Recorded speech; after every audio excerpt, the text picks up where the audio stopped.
Grande E tudo Miguel, bem, Léo? muito Como você bom, tá? muito bem, obrigado. Obrigado pelo convite. Eu atrasei porque o ônibus atrasou, né?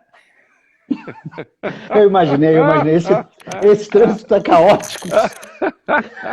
São Paulo, Rio de Janeiro, Nossa Senhora. Aqui Você a tá gente tem que bem? olhar, Você aqui tá a no gente tem que, Rio?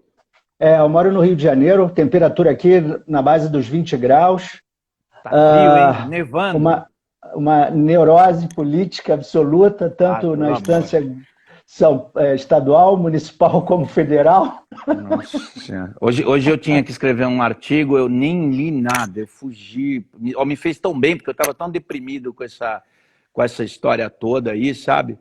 E de fato a gente vai ter que reagir, evidentemente, para defender a democracia, mas vamos, às vezes precisa dar sabe? Porque, olha, O que eu penso é o seguinte, cara, em tempos de pandemia, por isso a minha sugestão dos temas transversais, a gente tem duas possibilidades, né? Ou a gente encara a cegueira espiritual, que é ficar tomado pela televisão e se deixar levar por aquela onda de negatividade que derruba qualquer pessoa. Derruba, sim. não tem como.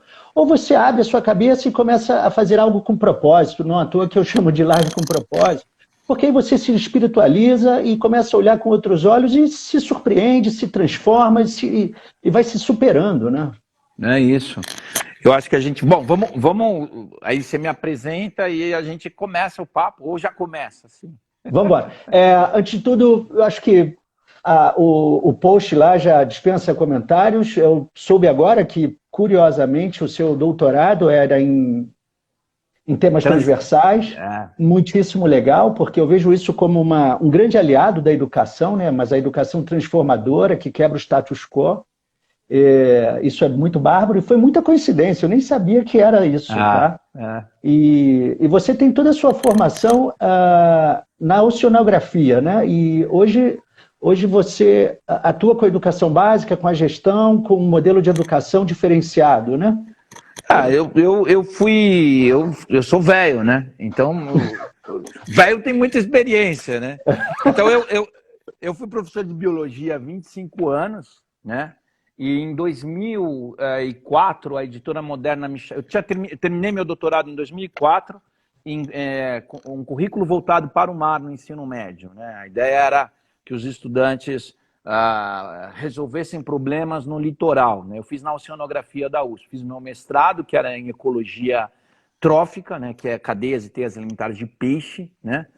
Interessante. E eu comecei a dar aula no mesmo dia que eu comecei a fazer estágio na oceanografia, né? Então, o tempo que eu tenho de professor é o tempo que eu tenho de oceanografia.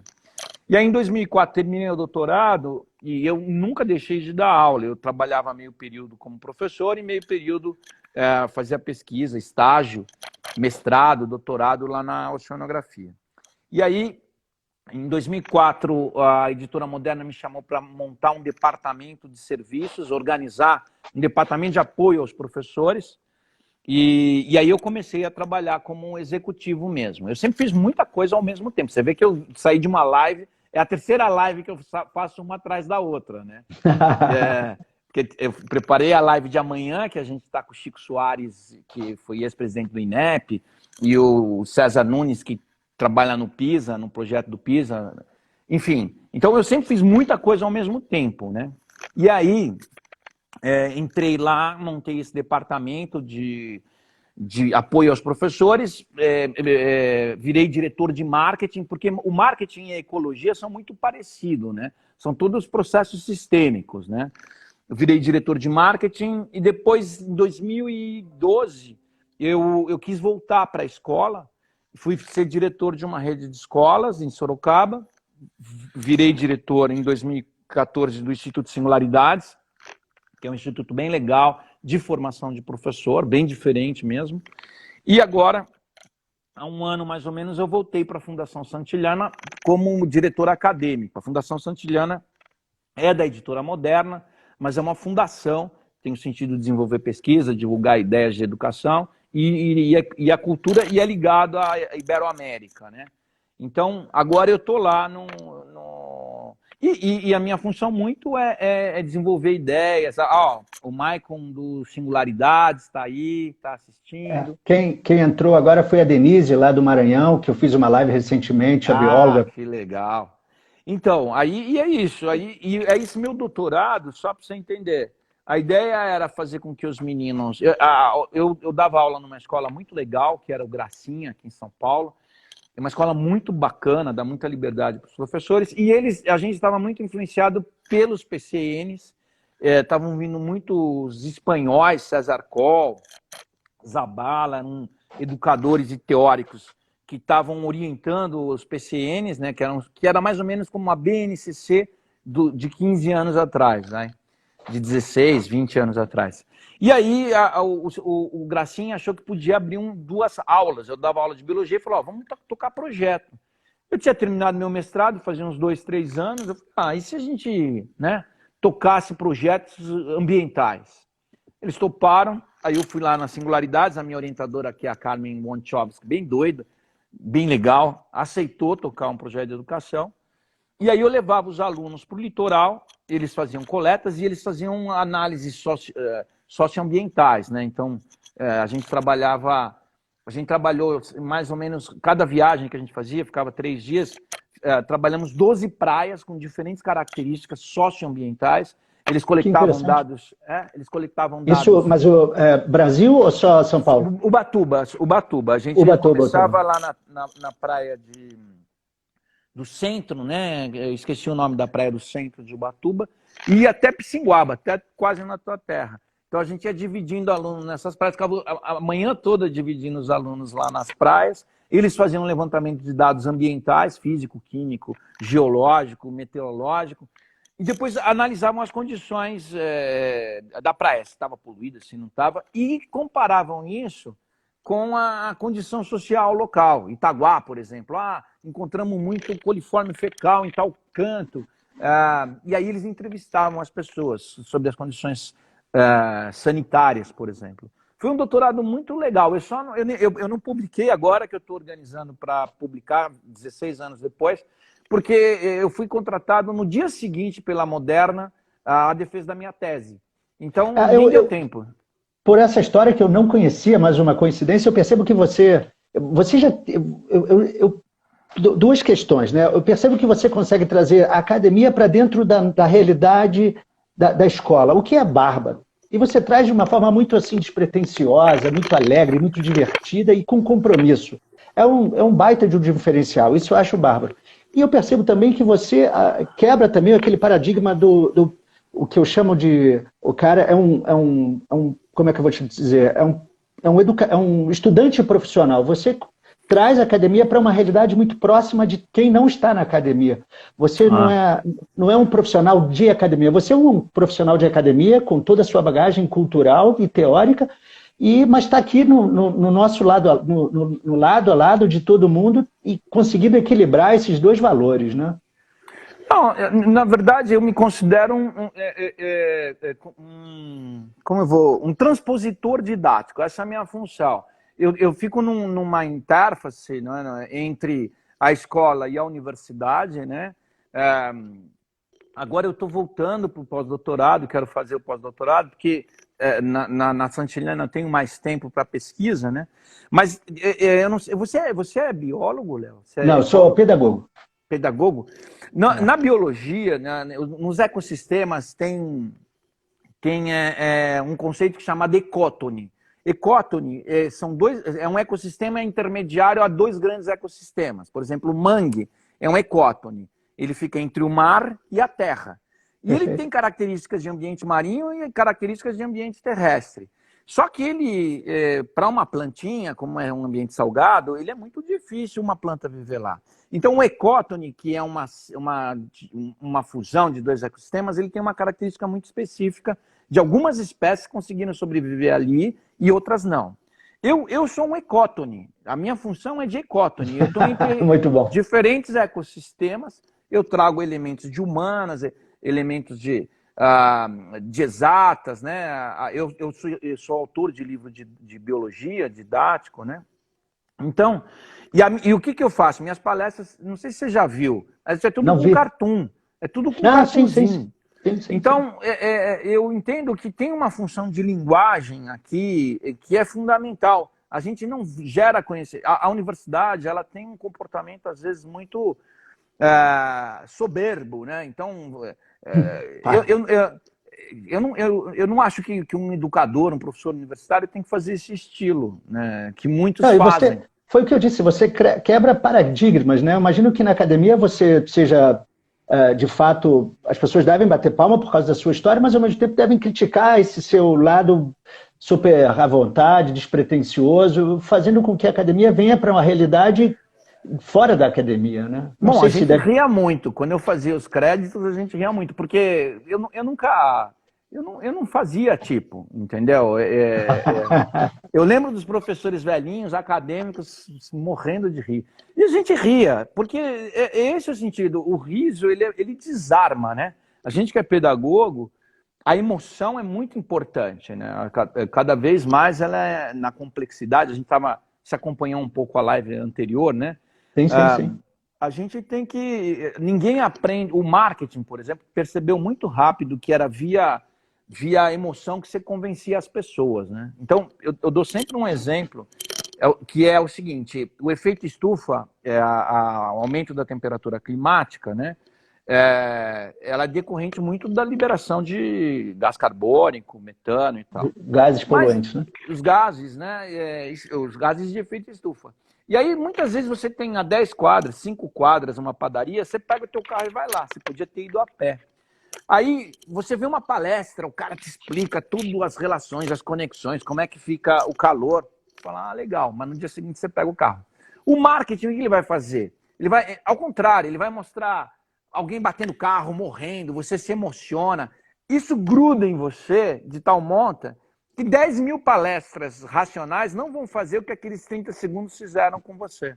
Então, eu aprendi na minha vida que a gente não precisa, a gente tem que fazer as pessoas rirem, a palestra tem esse sentido, tem que ter lúdico, tem que ter conceitos, tem que estudar muito, eu estudo muito, mas eu acho que não faz sentido a gente falar para as pessoas dizerem, nossa, antigamente falava, nossa, esse professor sabe muito, mas eu não aprendi nada. Bom, para que eu quero um professor que sabe muito? Eu preciso saber, né?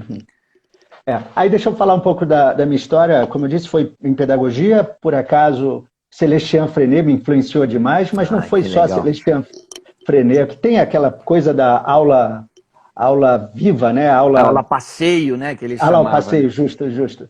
Tem uma outra coisa também que eu acho que vale aqui, é que a minha trajetória, ela remonta à minha Edith Azevedo, minha avó, que faleceu agora em fevereiro, aos 108 anos. Na década de 30 para 40, num momento muito crítico para as mulheres, crítico e positivo, né? Foi quando elas tiveram, acho que se eu não me engano, direito à voz e tal.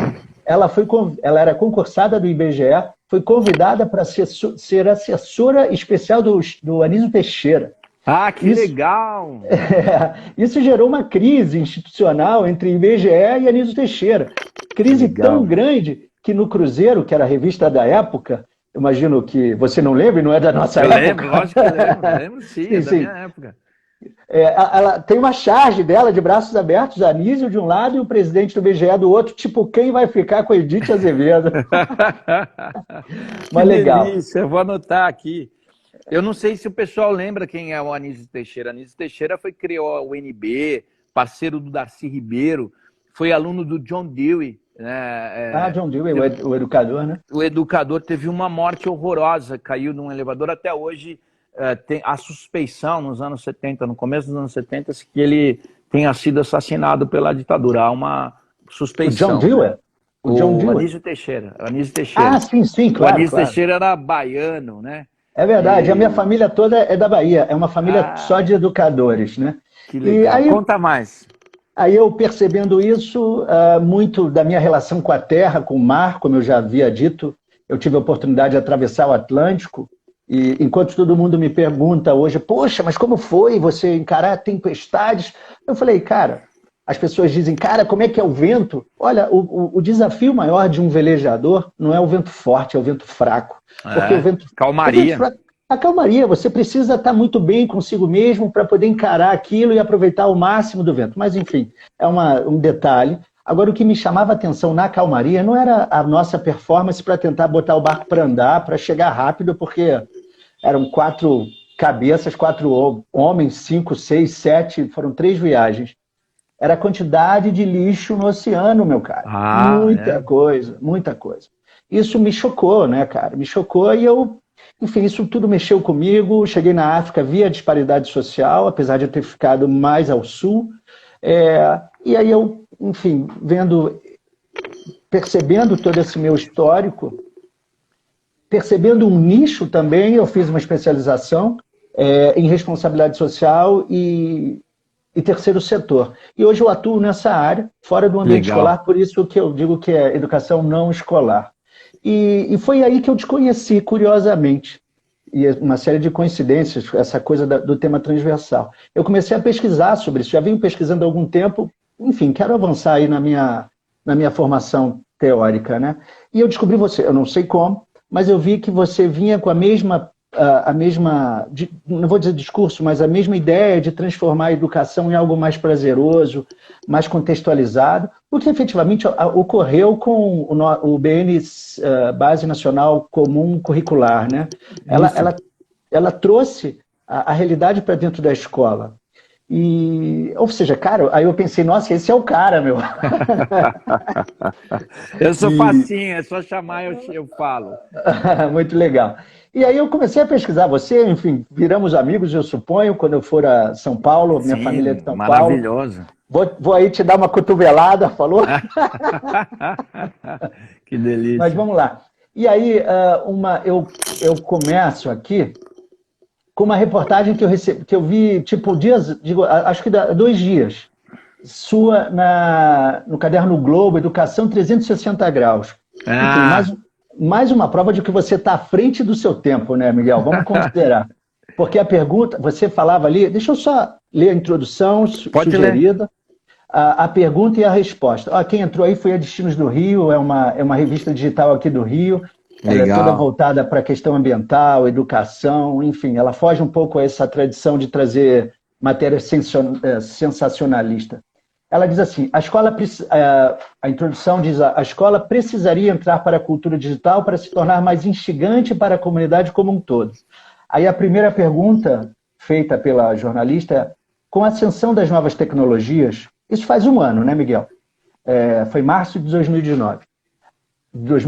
Com a ascensão das novas tecnologias, muitas redes de ensino investiram nisso, mas não apresentaram resultados de aprendizagem. Por quê? Eu fiz um recorte da sua resposta, só para você poder falar um pouco, porque é exatamente o que a gente está vivendo, né? O professor não está acostumado com as novas tecnologias, mas há, sobretudo, uma questão de desenvolvimento de práticas, métodos e didáticas para esses aparelhos. Não é uma questão de falta de hardware, nem de software, é falta de linguagem. A maioria dos professores não conhece esse conceito. O professor está acostumado a ser uma única mídia em sala de aula. E aí, o que eu penso é o seguinte, não sei se eu posso dizer, ele estava acostumado porque hoje ele vive isso na marra, né? Ele teve que aprender na marra, né? Sim. E eu acho que cabe ao professor hoje aproveitar esse momento em que ele está, digamos assim, obrigatoriamente envolvido, para fazer uma aula diferente e mais interessante que tenha link com a mídia, né? Como você defende nos artigos e nesse último bate-papo, né? A gente, vamos falar um pouquinho de transversalidade, né? Gradativamente, eu tenho falado muito de entretenimento, né? E há um conceito nos Estados Unidos que chama Entre-Education. É a fusão do entretenimento com a educação. E por que isso? Você acompanhou na live passada que eu falei muito de contação de história. A gente aprende por contação de história. O Hesíodo, né, e o Homero, que foram lá os pais da nossa... compilaram a história oral, né, eram poetas, né? Então, eles fizeram a Odisseia, Ilíada. Eles compilaram a história oral e contaram pra gente. Essa história, todo mundo gosta de uma história da mitologia grega, né?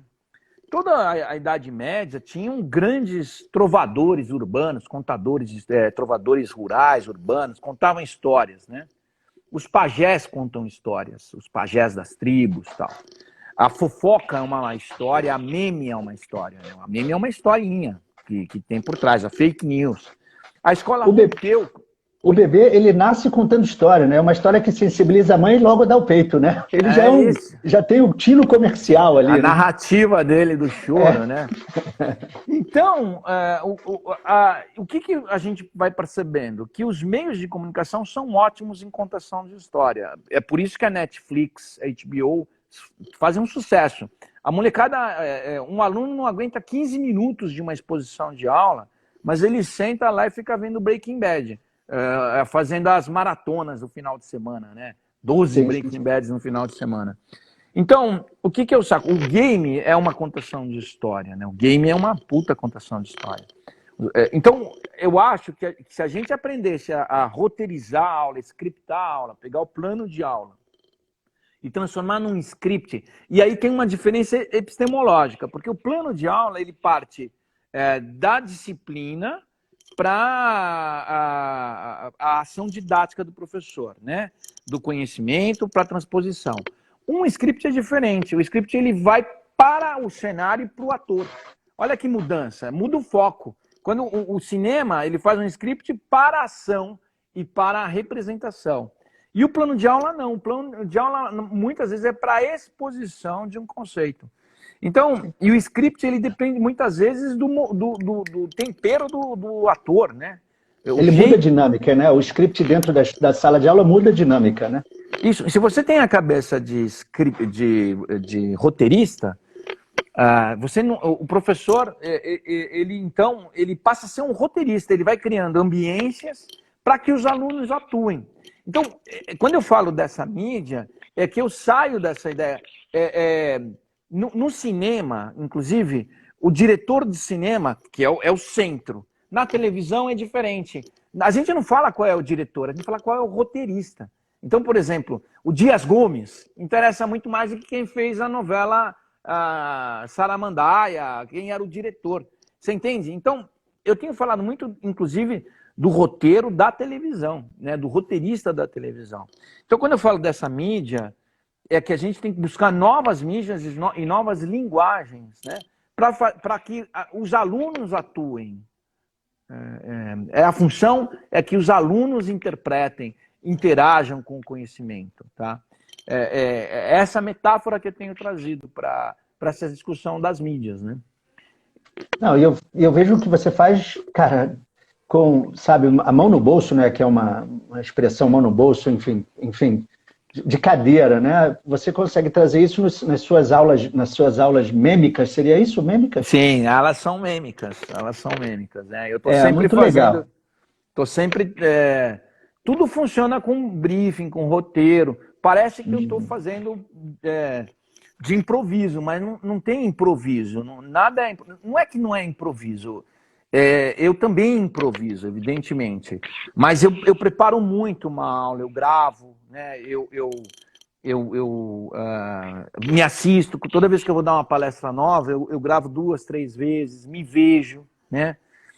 Tento buscar atividades de interação para que não seja só uma exposição.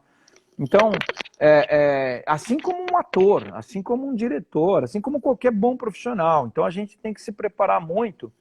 E um exemplo que eu dou maior, Léo, é o músico de jazz, o Miles Davis, os caras de jazz, eles cascudos aí do jazz, né? Ou do chorinho, sei lá, o pessoal lá do começo, Pixinguinha, eles conhecem tanto o instrumento musical deles, e tanto, estudaram tanto, que se chegar 10 amigos que ele não sabe quem é num palco, eles começam a tocar, você olha, você tem a impressão que eles ensaiaram a vida toda, né? Então, o músico de jazz é o excelente músico, instrumentista, que tem a capacidade de improvisar. E o excelente professor é aquele que está tudo preparado, ele organizou muito bem, mas que se começarem a emergir elementos da aula, ele vai fazer... O que é fundamental, né? O que é fundamental para você conquistar a atenção e conseguir dirigir para a transformação, né? Isso. Aqui estou vendo a Simone aqui, Daqui a pouquinho a gente dá uma rodada aqui de quem Sim. passou. Eu acho que, enfim, eu tenho uma filha pequena, ela está vinculada a um grupo educacional grande. Eu vejo que a professora ela vem com uma proposta diferente, apesar de ser... Ela começou assim um pouco estranha, ela estranhou um pouco a ferramenta, mas hoje ela está tirando de letra. E ela faz exatamente o que você falou na live anterior. Ela começa a usar, tipo, para falar sobre os sentidos, a gente teve que fazer um vídeo, meu. Ela ficou legal. muito amarradona, só que não publicou no YouTube, o que é bárbaro. A gente fez um vídeo e mandou para ela, para falar sobre a questão da água, do recurso hídrico. Fizemos um cartaz como se fosse uma manifestação em favor da água. Ou seja, eu acho que isso tudo digitalmente, sabe? Que legal. Eu acho que os professores começam a entender que podem se adaptar a essa realidade. Deixa eu tirar uma foto, porque senão eu vou esquecer. Que é uma coisa que eu faço muito, né? Usar as mídias sociais, né? Então, por exemplo, eu tô aqui eu comprei uma luminária maluca aqui, não sei se você consegue ver. Ela tá aqui do meu lado, porque eu tava vendo que tava muito sombreada. Ainda não aprendi a mexer com ela, mas é isso que é a linguagem, não tem detalhe, não tem detalhe, não existe detalhe. E eu não sei quantos anos tem tua filha, mas as professoras de educação infantil, eu tenho duas aqui, filhas que são professoras de educação infantil, elas dão show, cara. Elas dão show. Minha filha tem 8, está no fundamental, está no 3º ano. Então, a gente tem que aprender com o fundamental, com a educação infantil, porque elas são menos estereotipadas. A educação infantil, inclusive, tem toda uma teoria, e tem grandes escolas, como Reggio Emília, né? A alfabetização, Magda Soares, tem uma moçada, historicamente, que traz muitas coisas diferentes para o mundo da educação. Então, aprender com a educação infantil é fundamental para desestereotipar o processo educativo, né? Que engessa no ensino médio, né? Perfeito, porque a gente forma uma geração diferenciada, digamos, comparado com o que temos hoje, né? Espera aí que eu estou tirando uma fotinha aqui só para mostrar a zona que eu estou aqui. Dá um sorriso aí, Léo. Mais uma. Legal. Então... Ou seja, formar uma geração diferenciada da geração que hoje está aí à frente das salas de aula, né? Que você diz, né? Então, é muito difícil, porque a universidade é muito engessada, né? Eu tenho brigado, não é brigado, eu respeito a universidade, ela é importante, mas ela é filha dessa estrutura não transversal, né? O cara de um departamento não conversa com o outro. É um mundo, eventualmente, é um mundo de muitos ciúmes, né? Egocentrismo enorme, né, cara? Isso, é muito egocêntrico, porque o especialista, o Rubem Alves, diz que é o cara que sabe cada vez mais de cada vez menos, né? Ele vai mergulhando, mergulhando, mergulhando, ele é o rei daquele pedaço. E ele se acha rei. Só que, o mundo é muito maior, né? A gente estava falando, eu aprendi uma coisa muito legal uns anos atrás, sobre os xamãs, né? O xamã é um mestre, né? Às vezes você faz lá, ele faz um ritual, e o xamã, as pessoas, muitas vezes ele é um palhação, ele se ridiculariza, porque o bom xamã, né? Porque ele não quer que as pessoas achem que ele é o superior, ele não é superior. Então, eu como professor, se eu puder me ridicularizar, eu me ridicularizo, porque eu não sou melhor ou pior que ninguém, né? Essa devoção que eventualmente as pessoas têm é muito ruim para o processo educativo, né? E por isso que eu gosto muito da educação infantil, porque eu vejo minha filha dando aula aqui, ela rola no chão, não tem, sabe? Não, você entende? Então... E ela está com uma proposta diferenciada, imagino eu, educação infantil ou fundamental 1 que ela dá aula? Educação infantil. As duas dão aulas, uma estava na educação infantil, subiu agora para o F1, mas tentam de alguma forma trazer algumas linguagens novas, né? Porque eu não sei como é que a educação infantil hoje, nesse momento de quarentena, a educação à distância, mas fundamental, tem aula e as professoras elas estão se reinventando e, no meu ponto de vista, está dando certo. Deixa eu te fazer uma pergunta, cara. Como eu te disse, né? Eu sou da linha da educação não formal, eu chamo de educação fora do ambiente escolar. Legal. é preciso muita paixão, é preciso a capacidade de se emocionar para poder conquistar a comunidade. Muitas das vezes, considerando o disparate social que nós vivemos, parte a consequência desse disparate é porque muitos não tiveram a oportunidade de seguir com a escola. Então, a gente encontra uma comunidade, desde os nenéns, né, que são aqueles que nem estudam nem trabalham, né, como tem os ascendentes desses nenéns. Então, para conquistar essa turma e transformar e fazer com que eles se sintam melhores e possam reivindicar e levantar o braço, que muitas das vezes essa é uma característica que deixa eles muito introspectivos. Tanto é que tem aquele papo que na comunidade ele se sente muito melhor do que fora da comunidade, porque na comunidade é o mundo dele, ele não consegue se ver fora da comunidade. E uma das formas de quebrar esse paradigma, até nos projetos que eu toco de vez em quando, é trazer essa molecada, muitas das vezes com uma defasagem escolar enorme, para dentro do museu. Aí os caras olham aquilo, eles ficam fascinados e começam a se potencializar, a se empoderar. Deixa eu fazer uma pergunta. O que você acha isso nos diz respeito a Fernando Dolabella? Pedagogia empreendedora. Então, eu fico muito preocupado quando o mundo das corporações e quando o linguajar das corporações chegam na escola, né? Então, a ideia de empreendedorismo é muito legal, evidentemente, mas associado ao empreendedorismo tem entrado na escola muito ideias de autoajuda, concepções assim equivocadas, né? Coaching, eu não sei, são ideias que para mim não funcionam direito. Sim, então, eu acho que como o Dewey fala, o John Dewey, que é o cara dos problemas, né? As pessoas têm que resolver problemas, né? E o empreendedorismo é resolver problema e produtizar isso e vender para alguém.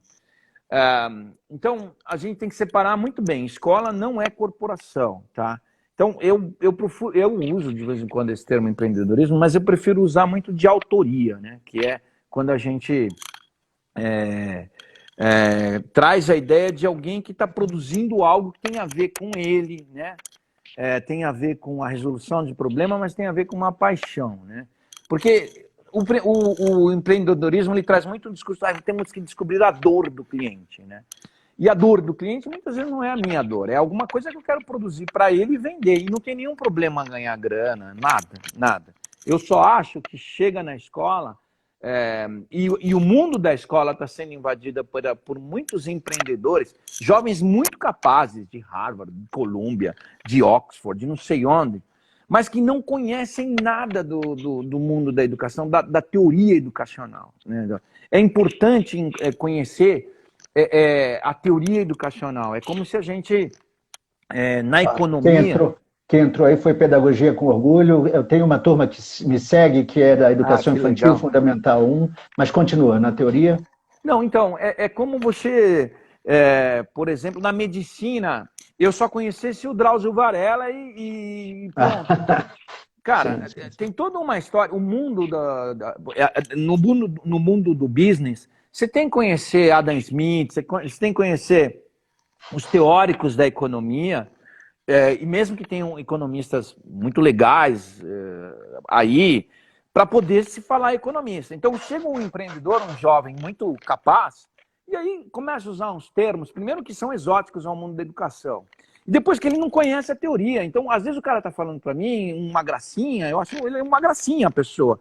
Mas eu falo, pô, isso aí é John Dewey, de 150 anos atrás. Mas o cara gosta de citar uma professora da Universidade de Harvard.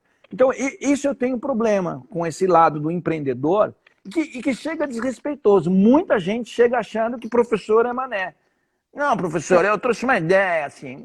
Na verdade, quando eu falo de empreendedorismo, eu falo, de fato, não tem como fugir porque da questão da educação, mas em especial da educação não escolar, da educação não formal.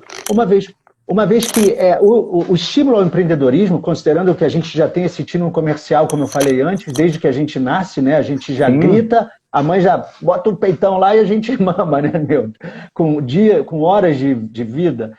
Então, o estímulo ao empreendedorismo fora do ambiente escolar é bom, porque ajuda nessa emancipação, né?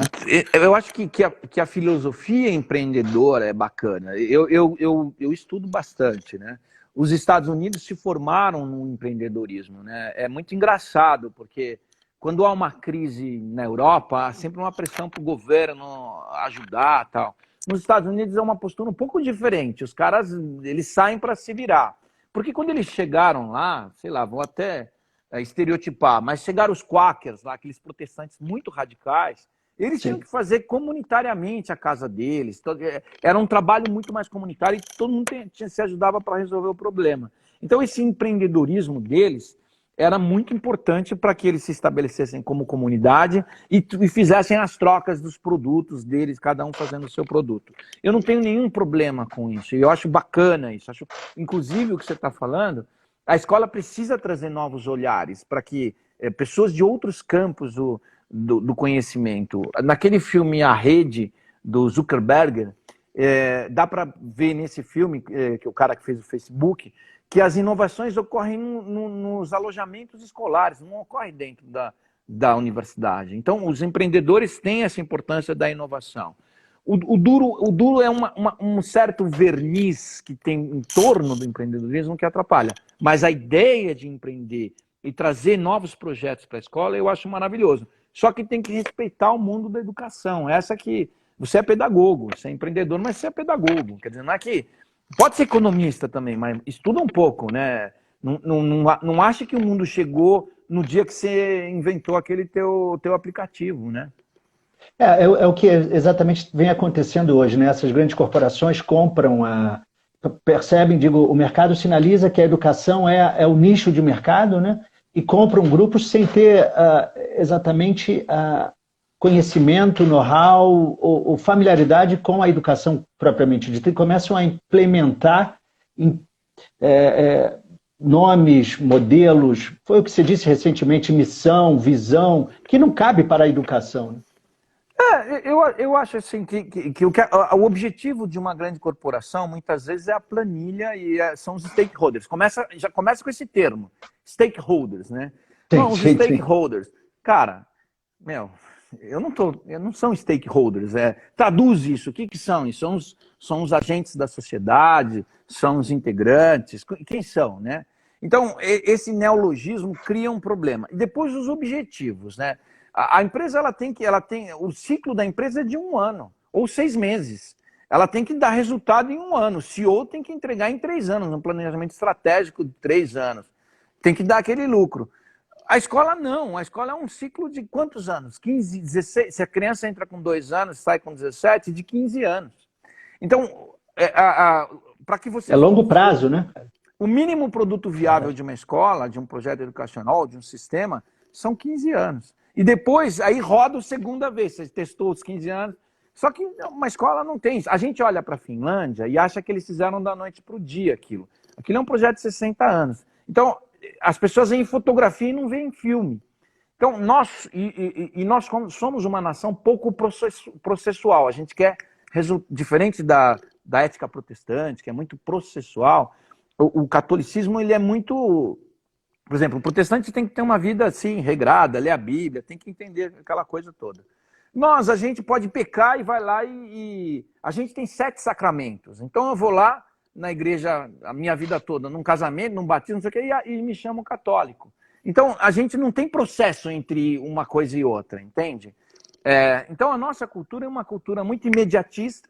Eu pequei nessa linha antropológica, né? Pequei, depois vou lá, falo com o padre, e tá tudo certo. E tá tudo certo. Você entende? E é muito maluco. Então é muito imediatista. Resolve. Puf. O mundo do business não é cristão nem nada, pode ser, mas eles são muito imediatistas. Eu tenho que entregar esse resultado aí. Vamos ver, ó. Esse professor aí tá ganhando mais. Vamos demitir porque ele tá dando... Entendeu? De fato, é incompatível, né? Com um modelo que leva 15 anos e com uma visão e missão de faturar em 6, 12 meses, né? Eu acho que é um novo business, porque tem um livro que chama Feitas para Durar, que eu citei Tem Jim Collins, né? Do Jim Collins, que é muito lindo, porque tem empresas que têm 150 anos, entende? Tem empresas que têm 200 anos. São empresas que sacaram que um negócio é um negócio...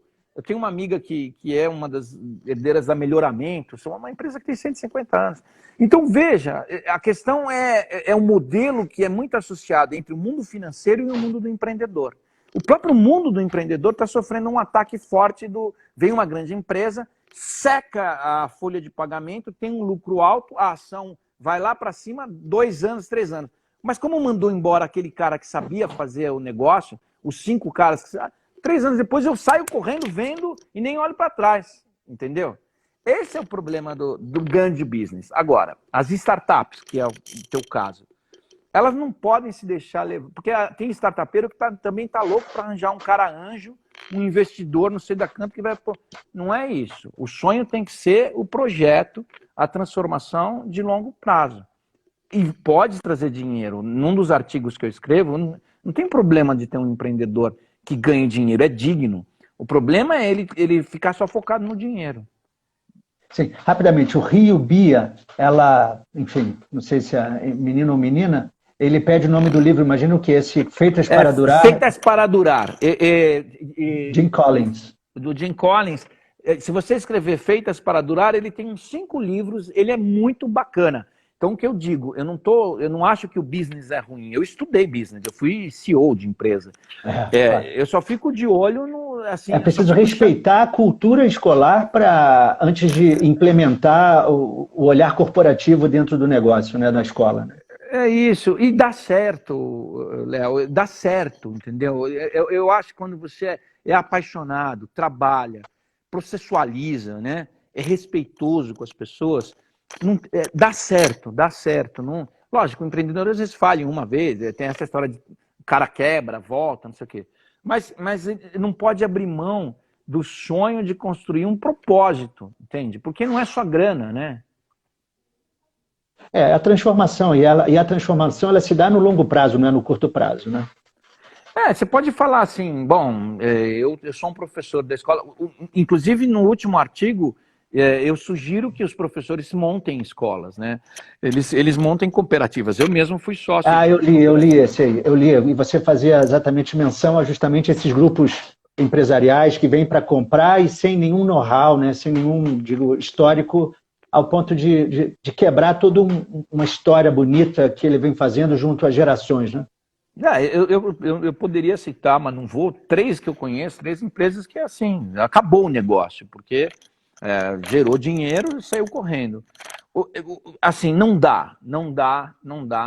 E a gente tem que respeitar o educador, o professor, ele sabe. O professor também o professor da escola privada, ele tem que entender que ele também trabalha num setor que tem que gerar dividendos, evidentemente, para reinvestir, para remunerar o dono da escola, enfim. Não tem problema isso. Mesmo, lógico, eu tenho responsabilidade, se eu for professor de escola pública, eu tenho responsabilidade com meus alunos. Também há uma falha no mundo da educação, que às vezes o professor não precisa dar muita conta, né? Reprova o aluno e tudo bem. Tudo tem que ser parametrizado, né? Tudo tem que ser parametrizado, mas o foco sempre é o aprendiz e uma vida digna do professor, do empreendedor. Acho que é isso que é importante, né? E nesse equilíbrio que a gente vai construindo os nossos negócios, né? Sim. Antes de a gente levar para a segunda e talvez uma das últimas, porque o tempo está correndo, passa rápido quando o assunto é bom, né? Qual é a dica? Mais uma vez, eu não sei, a gente tem um grupo aqui relevante, o meu grupo tem muitos educadores da fundamental, educação infantil. Considerando esse cenário que eles estão se adaptando, os professores estão virando youtubers, né? Estão tentando, precisam se vir. Qual é a dica que você dá para que as escolas, assim, as aulas, quando no pós-quarentena, se tornem mais atraentes e mais transformadoras, considerando que a gente tem um histórico muito de aula expositiva? Bom, eu acho que contar história. Primeira coisa é o que eu sempre falo, aprende com a professora de educação infantil, elas são contadoras de história, tem técnicas, né? Por exemplo, lá no ensino médio, eu sempre criticava porque chegava, você fala do Darwin 2 minutos e depois começa a falar da seleção natural, entra no conceito e abandona o ser humano. Não tem, por que o Darwin queria saber aquilo? Qual foi a história dele? Quais foram os dilemas?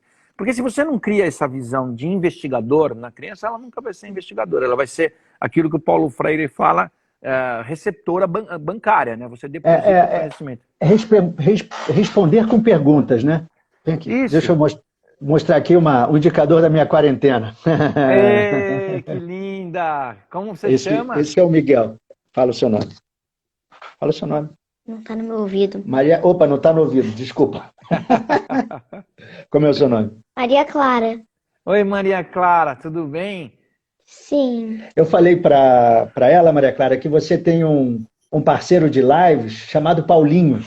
E a gente tem ela queria ver, cara, desculpa. Deixa eu pegar o Paulinho. Eu mostro para vocês.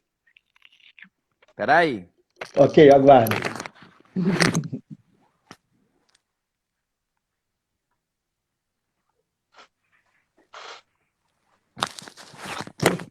E a Maria Clara tem, ó, o Paulinho aqui. Olha o Paulinho.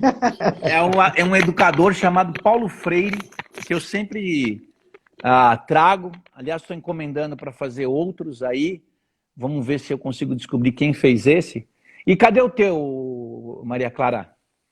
Pega lá, o seu livros. Pega lá. Ela foi buscar, Então, esse é um que acompanha ela nas salas de aula. E é muito legal que a escola usa o Sapúdio, como ela chama, para ajudar na aula dos professores. O que eu queria falar para o professor de educação infantil? Aproveitar que o Caco apareceu. Os meios de comunicação... Tchau, querida. Bom descanso. Eu, quando era criança, tinha a Vila Sésamo, né? A Vila Sésamo, que é mais ou menos como se fosse o Castelo Rá-Tim-Bum dos professores que são novinhos aí, né? E a Vila Sésamo tem uma fundação que é a Sésamo Foundation, que traz um monte de dicas de como trabalhar os meios de comunicação e tal. Então, Sésamo de Vila Sésamo. É a Vila Sésamo mesmo, né? Então, a Sésamo Foundation, ela tem um site que tem pesquisas. E depois, se você pesquisar, professora de educação infantil, você pode pesquisar lá no Google Academics. Se você colocar Google Acadêmico, tem todo um Google que é só de pesquisa mesmo, né? Então, o Google Acadêmico, você entra aí, é um segundo nível do Google, e escreve educação televisiva, educação infantil e televisão. Vai vir um monte de artigo que mostra como é possível trabalhar as novas mídias, né? Sem aviltar o conhecimento e a aprendizagem das crianças. Então, o que eu sugiro? Que na volta vocês estudem, analisem o que vocês fizeram de legal. Por exemplo, eu acho que vale a pena você sempre gravar suas aulinhas. Se tiver 2 celulares, um celular velho, grava e depois assiste. Putz, olha, eu podia ter feito isso, podia ter feito aquilo, para aula expositiva. Depois você pode dividir a sua aula de 50 minutos em 3 minutos para uma coisa, 5 minutos para outra, como se fosse um roteiro de cinema mesmo. Olha, 3 minutos eu vou dar o gancho. O gancho tem nos roteiros, cada um desses negócios aí tem uma dica, né? Então, tem que estudar muito, Então, divide a aula. Agora, os americanos têm um conceito que é I, you, we. É muito bacana, porque eu abro a aula, falo, you, jogo para vocês trabalharem. Depois a gente faz um fechamento, um wrap-up, que é o we. I, you, we. É só uma divisão de 3 na sala. Então, tem aquele aula nota 10, tem muita coisa que eu não curto lá no aula nota 10, é um livro, tá? Mas tem muita coisa bacana, que é como dar aula expositiva. Depois tem como dar aula em grupo, tem livros. Então, o que eu sugiro é ler livro, é conversar com a professora mais velha. Às vezes tem uma professora mais velha que ela nem é super intelectual, mas ela é sábia. Assiste a aula do teu colega, assiste a aula. No Japão, É comum ir lá e assistir a aula do cara, entendeu? Anota, entende? Seja respeitoso, porque às vezes também o cara mais novo entra se achando o rei da cocada preta, só sai detonando, nada. Então, na volta, é isso. Se você puder gravar o que você está fazendo, grava. Critica. Tem um conceito do Donald Schoen, que é de professor reflexivo. Então, analisa tudo, tá? Assiste a aula do teu colega. Leia livros de roteiro, como elaborar um roteiro. Leia livros de didática, né? Paulo Freire, é fundamental ler o Freire, sabe? Acho que é isso. Muito legal, muito legal. De fato, ajuda, eu acho que não só isso, né? Assistir as suas aulas no canal do Miguel, do YouTube, Miguel, isso ajuda muito. A gente está fazendo os cursos de filosofia da educação, né? A gente vai e compara com o mundo contemporâneo. Tem um YouTube meu, que é Miguel Thompson, aí você entra, tem muita coisa lá, né? Mas bem interessante. Eu acho que nada...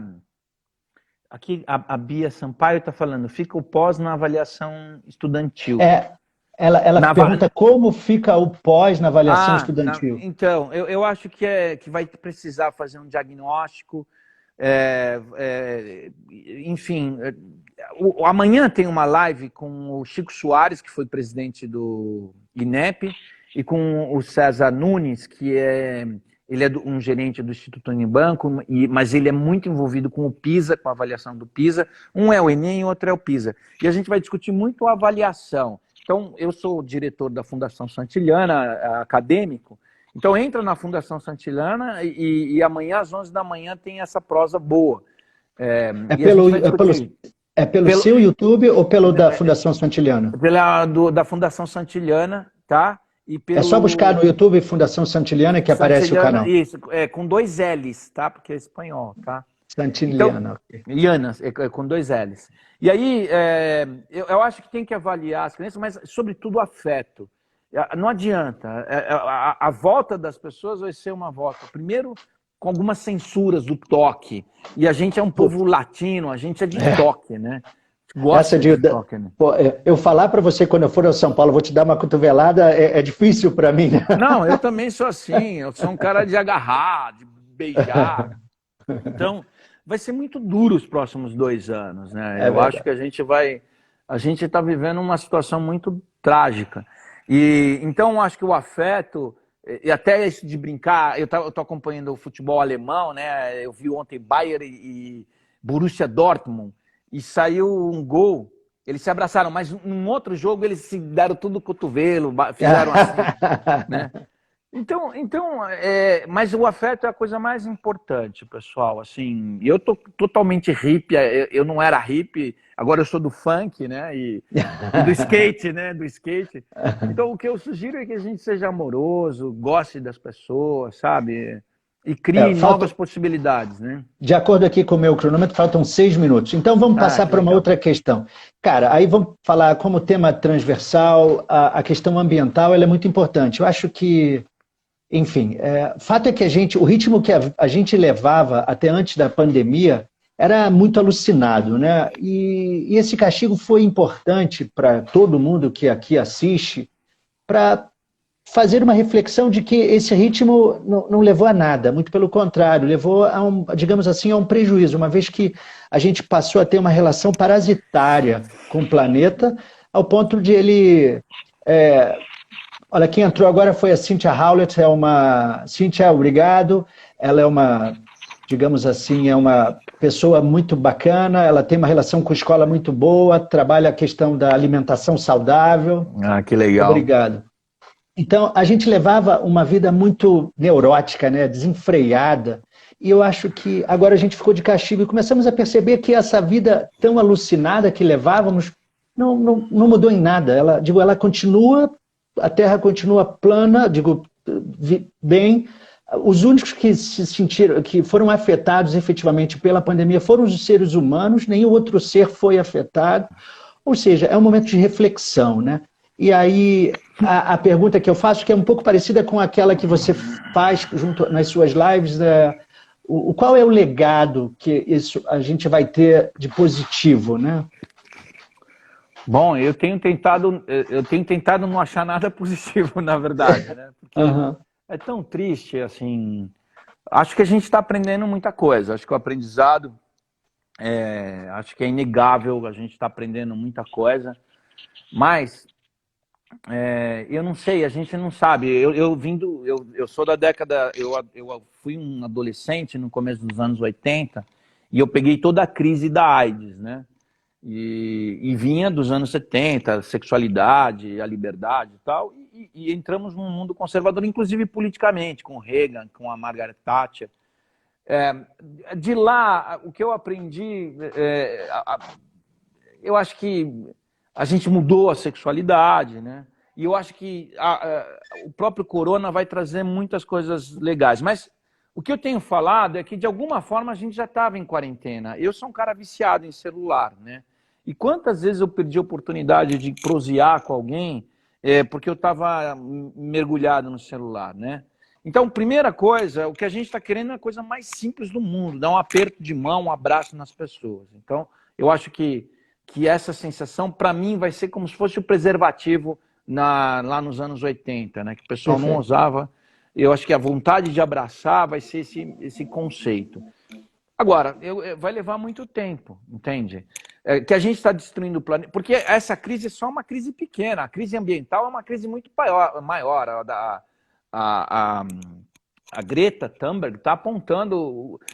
A crise ambiental vai ser muito maior, porque vai afetar a A gente tem uma agricultura. Greta de um lado e o Salles do outro, né?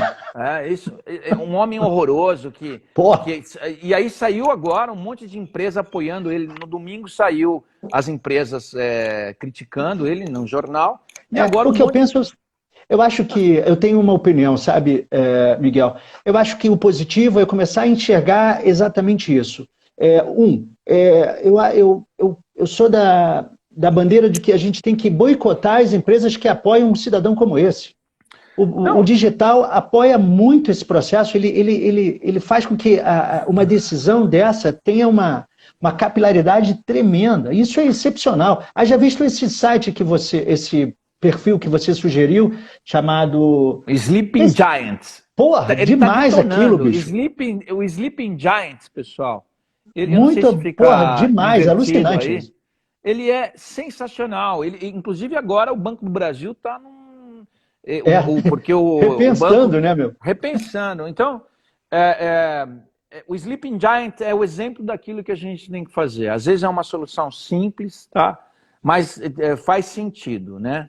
Então, eu acho que nesse retorno, querer abraçar mais as pessoas. Estou vendo uma moçada legal aqui, a Fran de la Torre, a Silvia Galo, a Letícia Cabral, a Andrea Novak, a Cíntia que você falou. Então, o Kleber Godoy. Eu acho que, assim, se eu puder abraçar todo mundo no final da vida, aí eu abraço. Então, eu não sei se fica, mas acho que essa primeira preocupação, porque o corona é uma crise ambiental, né? Então, que há uma crise, há um desequilíbrio ambiental. Essa espécie não atacava a gente, esse vírus, né? E por um desequilíbrio, ele infestou todo mundo. Então, se a gente não tomar conta desse planeta, não vai sobrar nada para Maria Clara. Fato, fato. Eu penso o seguinte, eu acho que a gente tem indicadores positivos no social, essa tsunami de solidariedade, de voluntariado, É o isso. convívio familiar, a higiene pessoal, isso é um dado positivo. No Sim, lado concordo. ambiental, é que é possível trabalhar à distância, sem ter que pegar um carro para ir daqui até ali, e isso gera consequências muito positivas. Porque você reduz a emissão de gases na atmosfera e a gente tem aí, cara, sabe, um horizonte sem aquela margem escura, né, cara? Minha filha aqui da minha janela, ela viu uma estrela cadente e eu ficava Que pensando, legal. cara, quando eu vou conseguir mostrar isso para ela? Ela viu, é sinal Quanto de... tempo tem para a gente terminar? Cara, é muito pouco, é muito pouco. Então, Então, só para não cortar de repente, eu já falo assim, tchau, aí você encerra. O tá, Paulinho dá um 27 beijo em segundos, vocês, 27 tá? segundos. Beijo, queridos. Beijo para você também, querido. Obrigado pelo convite. Pode chamar que a gente continua Tá, atuando cara, junto. coração enorme, vou para São Paulo, vou te dar uma cotovelada, se eu não puder te dar um abraço. Tchau, pessoal. Beijo. Obrigado a todos. Tchau, beijo, abraço. Tchau, tchau.